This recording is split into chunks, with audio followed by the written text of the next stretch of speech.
Estamos en este primer episodio piloto de Desviades. Estamos acá con Fernando Villalba. Hola Fernando, ¿cómo estás? Hola chiques, yo soy Fernando, soy estudiante de edición, tengo 23 años, igual que Damián, y soy de La Matanza, conurbano.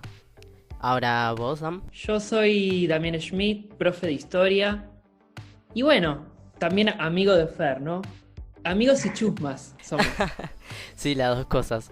Nos conocimos y de ahí fue como que empezamos a charlar de como de nuestras vivencias, las vivencias de cada uno, vivencias de puto y en mi caso también de trans, así que fuimos compartiendo y conociéndonos desde ahí.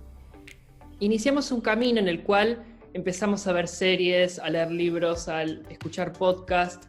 Y todo eso nos fue a tener como un interés dentro de lo que sería la historia de nuestra comunidad, ¿no? Y bueno, de eso un poco surgió también el proyecto. De hecho, el primer puntapié de todo esto fue la serie Pose. Sí, es una serie que es musical y me la recomendó Damián. Entonces la empecé a ver y de ahí fuimos como sacando varios datos que por ahí no teníamos presente. Y bueno, entonces se fue armando como toda una red, ¿no? De acontecimientos que fuimos conociendo. Y de ahí empezamos como a saltar a otras lecturas y otros materiales que por ahí nos servían. Recordémosle a la gente que esta serie trabaja sobre lo que sería la comunidad LGBTQ en los 80 en Nueva York más que nada. Pero eso también nos llevó a pensar, bueno, en nuestra propia comunidad, ¿no? En Argentina, qué pasaba en Argentina en esas mismas épocas. Y bueno, eso nos llevó también a hacer este proyecto. Un proyecto que lo llamamos Desviades también como para apropiarnos, sí, de los insultos o de las cosas que nos dicen desde afuera, ¿no? Y nada, estamos orgullosos de ser lo que somos. Sí, claro, es una apropiación del insulto que por ahí viene con intenciones hostiles, ¿no? Entonces, estamos como revisando cómo se fue construyendo también la comunidad, que fue de a poco, y se fue dando como la revolución en varios países, ¿no? Una revolución marica, como nos gusta decir. En los primeros momentos, la militancia se enfocaba más en el movimiento gay homosexual. Lo lésbico también por ahí estaba presente, pero en menor medida. Y después se fue ampliando y se fue reconociendo más la presencia y la participación de activistas trans y travestis, ¿no? Sí, aparte, las luchas de la comunidad siempre se da también en la cuestión de la visibilidad, ¿verdad? Los diferentes integrantes de la comunidad van a ir logrando visibilidad a diferentes tiempos y de diferentes maneras. Pero lo que es interesante también es recuperar una historia y de memorias que no sean solamente arrinconar el pasado a una estantería o algo que ya está como muerto, sino todo lo contrario. Entender que esta historia es algo vivo y justamente por eso hacer un diálogo permanente entre el pasado y el presente. Y es por eso que también vamos a estar en los próximos episodios trabajando y hablando sobre cuestiones que tienen que ver con actualidad, con relación con el pasado, entre otras cosas, ¿verdad? Sí. Y bueno, el día de hoy vamos a arrancar abarcando el periodo de postdictadura en Argentina. En base a un documental que recomendamos mucho, porque está muy bien logrado, tiene un montón de fuentes, está súper bien investigado. No solo que recomendamos, sino que es gratis para ver. Es verdad, está disponible en Cinar. Especial para pasar un buen momento y aprender algunas cosillas en cuarentena. Se llama El puto inolvidable, está dirigida por Lucas Santana y está co-guionada con Gustavo Pecoraro. Y el film relata la vida de Carlos Jáuregui, justamente, que paradójicamente para Google es el primer gay argentino en salir en la portada de una revista en los años 80. Y nosotros desde Desviades, obviamente, creemos que es muchísimo más que eso. Y bueno, de eso también vamos a estar hablando en este primer episodio.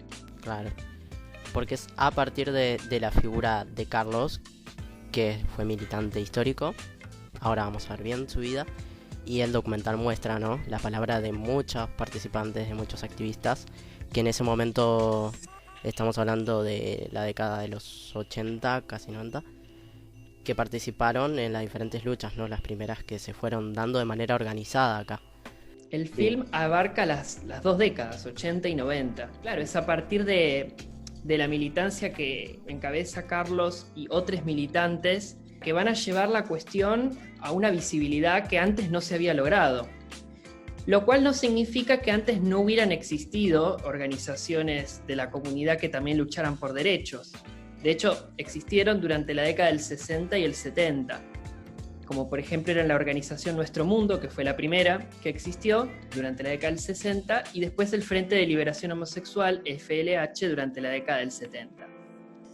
Pero la característica que diferencia estas organizaciones de las que vinieron después es que actúan en un contexto de completa y total clandestinidad, contextos mucho más complejos de gobiernos autoritarios, de gobiernos militares. Claro, los objetivos, sus luchas eran distintas. También en ese momento trataron de nuclearse con otras organizaciones sociales, más que nada sindicatos. Pero bueno, como decimos, los objetivos eran otros. Después se logró, con estos movimientos de los 80, 90, se logró como mucha visibilidad, se logró conseguir eso principalmente, es lo que se buscó. Sí, y también, bueno, hacia el final del periodo hasta cambiar leyes. Así que podemos empezar viendo un poco de la historia de Carlos. Él nació en una familia de clase media, en La Plata. Cursó sus estudios en un colegio religioso, donde empezó a participar en el activismo parroquial. Entonces, ahí fue cuando empezó su interés por la participación política. Era una organización social, ¿no? Sí, una Y ahí organización fue cuando... social religiosa, digamos. Sí.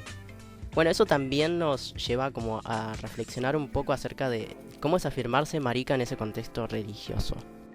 Sí, y también pensar cómo nuestras infancias y las infancias de todos los integrantes de nuestra comunidad a veces están atravesadas por un montón de cuestiones que también nos marcan, digamos, de diferentes maneras. Acá vamos a ver a lo largo del podcast que la religión va a cumplir diferentes roles, si se quiere.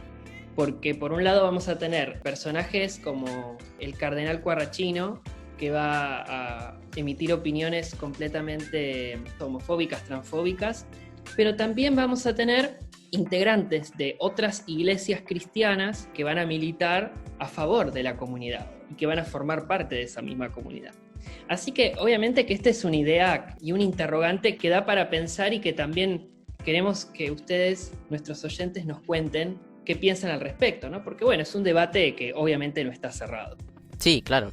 Hay muchas religiones, obviamente. Y cada religión tiene su bajada de línea, pero bueno, sabemos que en general es un tema bastante controversial, ¿no? Sí, totalmente. Sí, es un tema para debatir bastante y bueno, lo dejamos abierto también. Tal vez para algún otro próximo episodio, alguna cuestión que podemos retomar. Y bueno, tengamos en cuenta esto, ¿no? Que hoy, como personas interesadas en la historia LGBTIQ, podemos hacer algo que es público, digamos, que es visible. Y que en su momento, a Carlos, por ser una persona pública, por defender la causa que defendía, no pudo laburar en la Facultad de La Plata. O sea, le prohibieron seguir laburando ahí. Claro. Bueno, o sea, él comenzó a tomar contacto con el mundo político de la comunidad LGBT cuando viajó a París para estudiar historia medieval, ¿no? Y ahí fue cuando vio como una organización política gay lésbica que no veía presente en Argentina. Entonces después también viajó a Nueva York y bueno, y con todos esos viajes él se fue formando como una idea acerca de lo que quería hacer acá. Entonces acá en el contexto en el que estábamos era la postdictadura de la última dictadura militar. Fue luego de eso, ¿no? Ya estaba por asumir Alfonsín y después una vez que asumió y no hubo como mucho cambio al respecto, la comunidad se dio cuenta de que la venida de la democracia no venía con los derechos ya. Y de hecho, bueno, a nivel global, en varios países americanos, en España, en Francia, en Estados Unidos, se estaba viviendo un proceso que se llamaba el destape. Había como una especie de destape que implicaba esto, ¿no? Una mayor visibilidad para la comunidad LGBTIQ y mayores derechos. Cosa que en la Argentina se estaba esperando lo mismo para este momento de retorno de la democracia, pero que los resultados al principio parecían ser bastante pobres. Básicamente, ¿por qué? Por ejemplo, la policía seguía persiguiendo a travestis, a mujeres trans, a gays, a lesbianas, simplemente por el hecho de pasar por la calle. En esa época existían los llamados edictos policiales, que eran una especie de norma extralegal, porque era una norma que elaboraba la policía, es decir, inconstitucional, pero que funcionaba, y que permitía, por diferentes pretextos, que en general era un supuesto ejercicio de la prostitución en la vía pública, o por usar ropas que supuestamente no coincidían con el género que se les forzaba a admitir a las personas, eso llevaba a la cárcel, digamos, era muy común. Y no solo eso, sino que también en los lugares de sociabilidad, en los boliches, en los bares, eran muy comunes las redadas. Nada, que entraba la policía y se llevaba a todos, o sea, los subía a un camión y se los llevaba a la comisaría. Por eso, es como por la simple presunción de que no eras heterosexual, te podían llevar preso. O sea, te detenían por averiguación de antecedentes y te marcaban el DNI también. Y eso se eliminó recién más tarde, bueno, con las luchas que se empezaron a dar. Bueno, de hecho, todas las luchas que encabezaron todas estas organizaciones que surgen en esta época van a lograr que esto termine, pero mucho después, ya casi llegando al siglo XX, o sea, en estas 2 décadas, del 80 y del 90. Sí, casi llegando al 2000, así es, sí. Total. Entonces, bueno, esta realidad de persecución y de violencia hacia los integrantes de nuestra comunidad existía también en otros países. Digamos, el hecho de la rebelión de Stonewall, por ejemplo, también surge en un contexto similar, ¿no? Un bar en el cual entra la policía, y esto, sumado a todo un contexto de violencia por parte de las autoridades estatales y de la policía, bueno, genera lo que conocemos como la rebelión de Stonewall. Acá, en Argentina, lo que va a producir toda esta violencia y toda esta persecución va a ser una organización política, una organización que va a bregar por los derechos de nosotros, derechos que hoy tenemos hoy en día. Sí, claro. Y acá el boliche como en similitud, ¿no? Con Stonewall, ponele, si podemos establecer un paralelismo. Acá en el documental te muestra que el boliche en el que era así como se congregaba mucha gente y demás, era Contramano, ¿no? Contramano, que era este boliche en general frecuentado por gente mayor, ¿sí? No tanto por gente joven, pero es un boliche en donde se decide ahí establecer una asamblea, que es la Asamblea Fundacional de la CHA, que es la Comunidad Homosexual Argentina. En esa asamblea participan un montón de integrantes que, según cuenta la película, en general, en esa primera reunión eran varones gays. En esa reunión estaba Carlos Jáuregui. Digamos, bueno, a partir de ahí se organiza la CHA y empieza a realizar su trabajo en un edificio que está por el centro, ¿sí? Que, si no me equivoco, se llama Edificio Gloria. A partir de ahí se empiezan a discutir un montón de cuestiones y un montón de personas empiezan a frecuentar esta organización, que hoy en día son integrantes indiscutibles y referentes también nuestros de la comunidad, ¿no? Como Alejandro Modarelli, José Chaya, Marcelo Ferreira, Gustavo Pecoraro, César Sigliuti, entre otros. Claro, ahí ya la homosexualidad pasó a ser clave de discusión. Lo que aportó visibilidad, digamos, fue que se logró llegar a los medios de comunicación.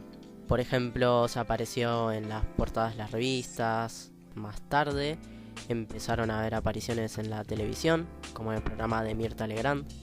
Así que se fueron dando apariciones en los medios, ¿no?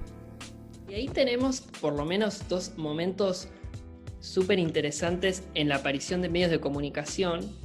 Uno es la solicitada de la comunidad homosexual argentina en el diario Clarín. Un tiempo después, la publicación de la nota a Carlos Jáuregui en la revista 7 Días, que era una revista súper importante en la época. Y recordemos que no solamente estaba Carlos en la entrevista, sino que la tapa de la revista era Carlos con un compañero que en realidad, bueno, era otro militante de la CHA, que en este caso aparecía actuando como amante de Carlos. Claro, entonces en las fotos publicadas aparecían así abrazados, con gestos afectuosos, ¿no? Y eran cosas que antes no aparecían, antes de ese momento. Y que además implica un gesto de resistencia muy importante, o sea, era mostrarse dándose afecto de alguna manera en público como nunca antes se había visto, digamos. Era fuerte y con un significado político muy claro. Después, bueno, cuando se logró tener ya una visibilidad pública, o se fue logrando, ¿no? Trabajando por eso, sucedió también, unos años después, la difusión del VIH, que en ese momento los diarios y los medios caratulaban como la peste rosa. Y ese lo asociaban con la comunidad gay. Entonces era como SIDA igual a gay. Existía ese estigma que por ahí aún hoy existe, se mantiene, pero no es tan intenso como en ese momento, claro. Así que bueno, entonces a partir de los movimientos buscaron desmitificar eso, informando acerca de lo que es el VIH. Bueno, es lo que se intenta hacer actualmente con la ESI, entre otras cosas. Bueno, entonces es un buen momento para aclarar que puedes tener VIH y no ser trolo. Así que bueno, hay que cuidarse. Y además, desde estas mismas organizaciones, empezó también, bueno, justamente toda una militancia y toda una gran movilización para enfrentar toda esta situación pandémica. Era una situación pandémica. Los estados dejaban que el VIH se difundiera y no había información, no había investigación científica y la situación era muy complicada. Por ese entonces también se tomaba el AZT, que era un medicamento muy fuerte, que tenía muchos efectos secundarios y entonces muchos morían por tratarse con esa droga, ¿no? Actualmente hay otro tipo de medicamentos y ahora no tenés esa cantidad de efectos secundarios, te mantiene sano. La cuestión del VIH no solamente tocó a la militancia de la CHA, sino que también tocó a Carlos Jáuregui personalmente, porque su hermano y su amante, en realidad su pareja, Pablo Ascona, vivieron con VIH en todo este periodo. Así que bueno, fue otra de las cosas que tocó la vida personalmente a Carlos. Claro, se empezaron a hacer los test, a testear, y bueno, entonces ahí saltaron estos resultados. Y esa primera vez que se hizo el testeo en la CHA, le había saltado positivo también a Carlos, si no me equivoco, ¿no? Sí. Claro. Él estaba complicado también porque, bueno, su pareja tenía VIH y él no quería decírselo en su momento porque no quería hacerlo sentir culpable. Él creía que tal vez se lo había transmitido su pareja, que era probable. Claro. Entonces, hasta el momento no habíamos mencionado a Roberto, que era su hermano, Roberto Jáuregui. Y él fue un importante activista también, pero medio como que se dividieron las luchas. Carlos militó más por la comunidad y Roberto militó más por el HIV, por la visibilidad. Entonces, en ese momento surgen dos organizaciones, Gays DC, que es Gays por los Derechos Civiles, y Fundación Huésped. Ya estamos hablando de la década del 90, ¿no? Y se van formando otras organizaciones. Vos igual ayudame. Estaba Sigla, después estaba, creo que ATA también se forma en esta época. Sí, las compañeras travestis y trans se fueron también organizando políticamente en esa década. Así que surgieron también varias agrupaciones trans. Una era Trans Devi también. Fueron formándose referentes. Tenemos, por ejemplo, a Ilse Fuscova. Ilse fue una de las que habían participado en el programa de Mirta Legrand, por ejemplo. Era integrante de Convocatoria Lesbiana. Y con esa agrupación logró crear lo que se llaman los cuadernos de existencia lesbiana. Si no recuerdo mal, es en el 86 más o menos surgieron los cuadernos de existencia lesbiana. Y eso es trascendental porque recopilaba muchas autoras e ilustradoras y tenía como un contenido muy variado de donde las lesbianas se podían expresar. Y eso era como un registro único. Sí, y especialmente que siempre teniendo en cuenta que había una especie de hegemonía gay, a partir de, por ejemplo, la militancia de Ilse, se le dio una mucha mayor visibilidad a lesbianas. Después también tenemos a Loana. Claro. Bueno, Loana era una activista travesti que por aquel momento también empezó a a participar de la militancia. Y bueno, y que fundó la Asociación por la Identidad Travesti y Transexual, ¿no? El VIH en ese momento era un problema importante, como ya veníamos diciendo. Y no solo que a Carlos Jáuregui lo tocó personalmente, sino que la muerte de su hermano Roberto y posteriormente de su pareja Pablo Ascona, fueron un gran golpe para él y para la militancia, ¿no? que los conocía de cerca. Tampoco es que la militancia se quedó solamente en la cuestión del HIV, sino que participaron en otras cuestiones súper importantes en esa época además, como la querella contra el cardenal Quarrachino. El cardenal Quarrachino tenía un programa de televisión por la televisión pública de esa época, Canal 7. Y en uno de sus programas lo que él había dicho era que todos los homosexuales, lesbianas, travestis, trans, tenían que irse a vivir a otro lado, a una especie de isla, una cosa así. Era algo muy, muy fuerte lo que había dicho. Obviamente el enojo se desató en la comunidad y tuvo esas repercusiones. Totalmente, era una manifestación muy, muy intolerante. Obviamente despertó mucho rechazo y enojo, pero al mismo tiempo eso, organizarse para denunciar esto. Y de hecho el cardenal, bueno, tuvo que salir a pedir disculpas, pero evidentemente lo más importante fue la movida política para exponer que este tipo de intolerancia existía en la sociedad, ¿no? Que no era el único caso. Y después, por otro lado, tenemos algo que nos va a marcar hasta hoy en día, que es re importante. Y está buenísimo que cada vez que vayamos, ahora lo que voy a decir, recordemos esto, ¿no? Que es que en 1992 se organiza la primera Marcha del Orgullo. Fue la primera Marcha del Orgullo acá, en Buenos Aires. Y en ese entonces creo que se llamaba Día de la Dignidad Homosexual, ¿no? Y eran alrededor de 250 personas. Algunas usaban máscaras en ese momento para proteger la identidad porque en ese momento era algo peligroso, podías llegar a perder el empleo. Así que si querías participar tenías que tener cierta protección, ¿no? Y recordemos también que la marcha la hicieron en julio, o sea, en pleno invierno.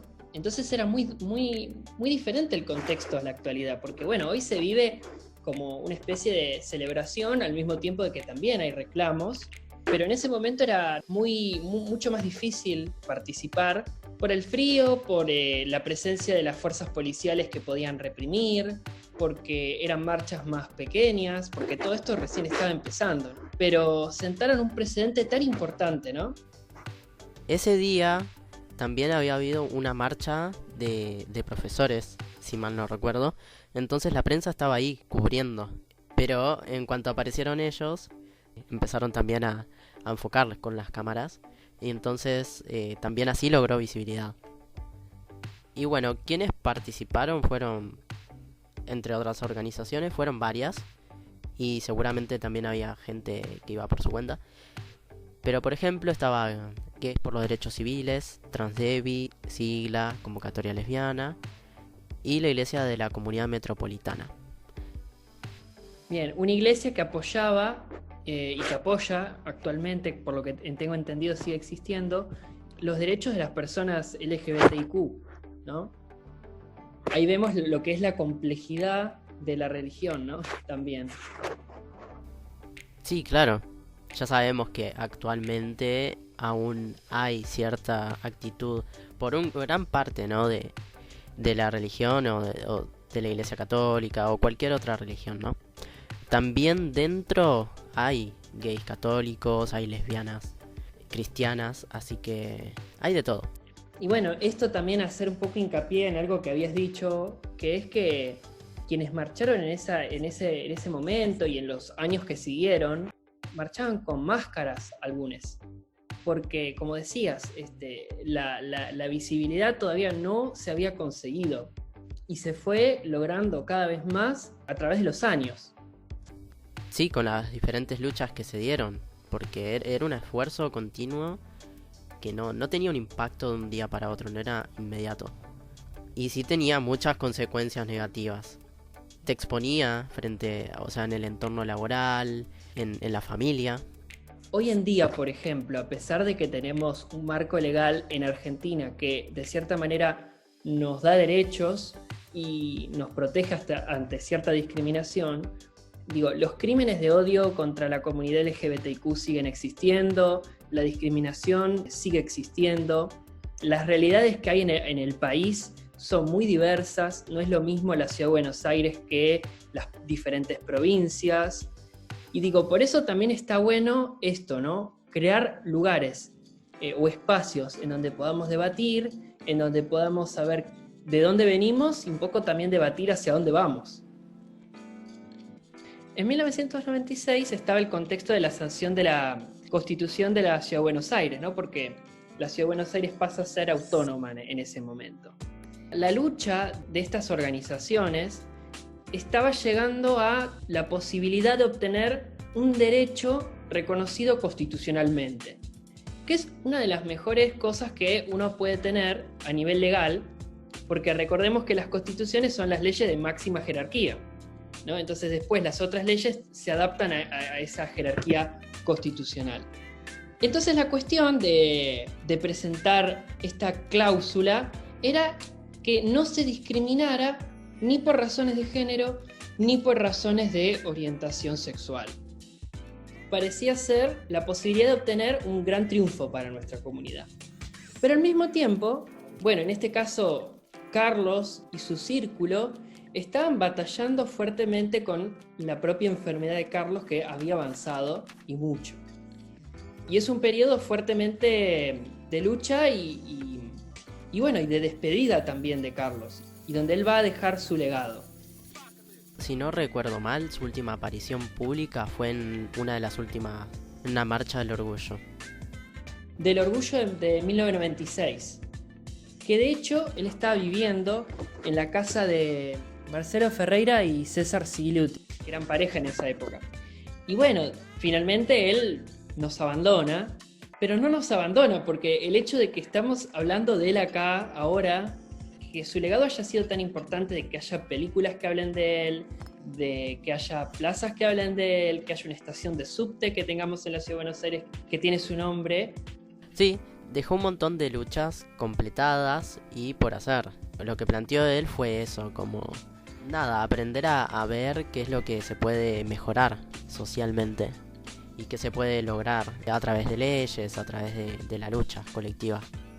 Y una de las cosas que más me gustaba de lo que él también decía y de lo que, bueno, algunos de los integrantes de la CHA y después de Gays DC también decían, que tratemos de marchar, de ir juntos, a pesar de que no seamos o no pensemos todos de la misma manera en algunas cuestiones.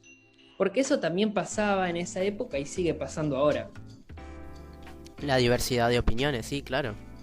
Es importante para enriquecer el debate. Total, y no solamente diversidad de opiniones, de identificaciones políticas, de experiencias. Sí, de vivencias. Es así. Porque como mencionabas vos, no es igual acá en Buenos Aires que en Formosa, o en otros países de Latinoamérica, o en otros continentes, así que siempre hay que tener en cuenta. Y pensando un poco en los legados de Carlos y de toda esta militancia, tenemos que mencionar que esto también sigue en la actualidad, que hay un montón de personas que veníamos mencionando antes y las organizaciones que siguen existiendo, que realizan hoy en día un papel sumamente importante en la defensa de derechos, en la militancia, y también por otro lado verlos desde un punto de vista más interesante, que es el de la resistencia. Y qué mejor resistencia que ser nosotros mismos, ¿no? Sí, de abrazar nuestra identidad, nuestra orientación, de simplemente como el gesto más simple de ir de la mano con la persona que te gusta, que sea tu mismo género. No guardar esas cosas en lo privado. También apropiarnos de la calle para vivir como lo deseemos o como lo necesitemos, según quienes somos, ¿no? También les comentamos que la idea de esto es brindar un espacio abierto, donde poder intercambiar diferentes puntos de vista. Por eso esto que va a estar abierto, este espacio, para que quienes puedan sumen su voz. Así que esperamos diferentes comentarios y sugerencias de ustedes. Todo comentario, todo aporte es súper bienvenido. Así que bueno, nos pueden seguir en las redes, por Instagram, como @desviades.ar, ¿cierto? Exactamente, @desviades.ar. Bueno, antes de despedirnos, Fer va a estar leyéndonos una frase de Jauregui que aparecía en el documental. Y que bueno, nos despedimos y hasta un próximo episodio. No me despido de ustedes porque sigo el mismo camino junto a los que se juegan las pelotas y a los ovarios en esta lucha por realizar nuestra revolución, en la que quiero vivir y amar, reír, llorar y coger, gozar el mundo, gozar del cuerpo, gozar por y para otro. No sean privilegios de algunos, otorgados a través de formularios y bendiciones, sino patrimonio de todos los seres humanos. En esta lucha, dejémosle el miedo a los cobardes. Nosotros no podemos tenerlo. Solo habremos alcanzado el derecho al miedo el día en que hayamos triunfado. Y solo será el miedo a perder la libertad que habremos conquistado, porque mientras no seamos libres, no hay nada que podamos hacer.